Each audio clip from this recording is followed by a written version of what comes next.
بسم اللہ الرحمن الرحیم۔ السلام علیکم دوستو۔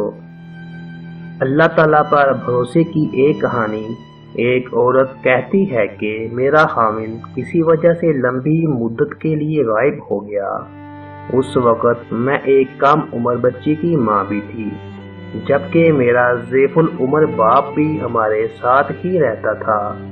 ہماری غربت اور مفلسی اپنی انتہا کو تھی، اور اکثر اوقات ہمارے گھر میں کھانے کے لیے کچھ نہیں ہوتا تھا۔ اگر دوپہر کو کچھ کھا لیتے تو رات کو بھوکا سونا پڑتا تھا۔ صبر کے ساتھ ہم ہر حال میں اللہ کا شکر ادا کرتے تھے۔ ایک رات کو بھوک اور افلاس نے ہمارا وہ امتحان لیا جو اس سے پہلے کبھی نہیں لیا تھا۔ میری بیٹی کو شدید بخار نے آ لیا۔ بچی کا بخار اور بھوک سے بنی حالت سے مجھے اپنی اور اپنے والد کی بھوک بھول گئی، اور ایسی بے بسی اور لاچاری تو کبھی نہیں دیکھی تھی۔ بے قراری حد سے بڑی تو مجھے اللہ تبارک تعالیٰ کا یہ قول یاد آ گیا، بھلا کون بے قرار کی التجا قبول کرتا ہے جب وہ اس سے دعا کرتا ہے، اور کون اس کی تکلیف کو دور کرتا ہے؟ جی ہاں، ہر قسم کی تکلیف، چاہے وہ بھوک کی ہو یا بیماری کی، یا غربت افلاس کی اور گناہوں کی۔ کون ہے اس ذات پاک کے سوا جو ان سب تکلیفوں کو دور کر سکتا ہے؟ یہ سب سوچ کر میں اٹھی اور جا کر وضو کیا۔ واپس آ کر بچی کے ماتھے پر پانی سے بھیگی ہوئی پٹی رکھی اور اللہ کے حضور نماز کی ادائیگی کے لیے کھڑی ہو گئی۔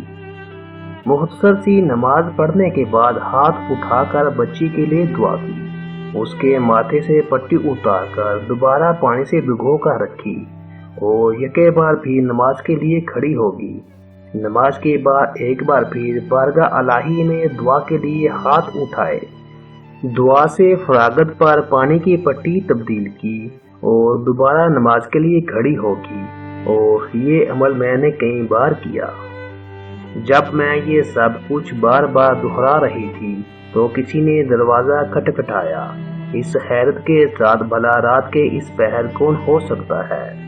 میرے والد نے پوچھا کون، اور جواب آیا میں ڈاکٹر ہوں۔ میں اور میرا والد ہم دونوں ایک دوسرے کو حیرت سے دیکھ رہے تھے کہ اس کو کس نے بلایا ہے۔ میرے والد نے جا کر دروازہ کھولا۔ ڈاکٹر نے آتے ہی پوچھا کہ مریض کدھر ہے، اور ہم نے سادگی سے بچی کی طرف اشارہ کر دیا۔ ڈاکٹر نے بچی کو چیک کیا، کاغذ پر ایک نسخہ لکھ کر میرے ہاتھ میں تھماتے ہوئے بولا، لائیں میری فیس دیجیے اور میں چلتا ہوں۔ میں نے آہستگی سے جواب دیا، ڈاکٹر صاحب ہمارے پاس تو آپ کو دینے کے لیے فیس کے پیسے نہیں ہیں، بلکہ ہمارے پاس تو کچھ بھی نہیں ہے۔ میرا یہ جواب سنتے ہی ڈاکٹر چلا اٹھا اور غصے سے تقریباً دھاڑتے ہوئے بولا کہ اگر فیس دینے کے لیے پیسے نہیں تھے تو مجھے آدھی رات کو فون کر کے کیوں بلایا تھا؟ کیوں مجھے اس طرح بے آرام کیا ہے تم لوگوں نے؟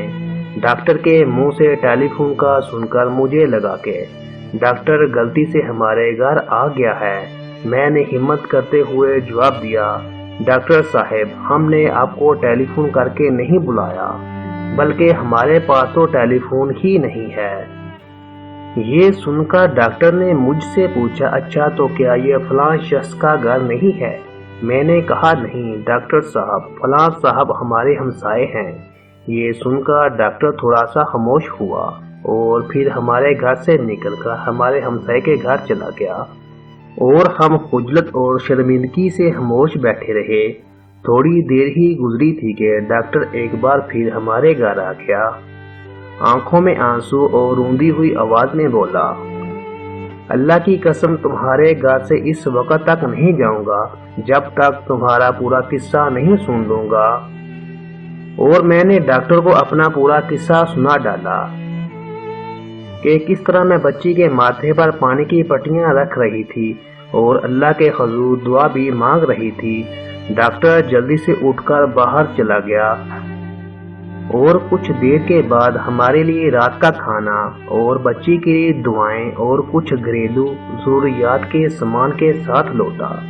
ساتھ ہی اس نے ہمیں بتایا کہ اس کی طرف سے ہر مہینے ایک تنخواہ ہمیں اس وقت تک ملتی رہے گی جب تک اللہ چاہے گا۔ جی ہاں، یہ اللہ پر بھروسے کی کہانی ہے۔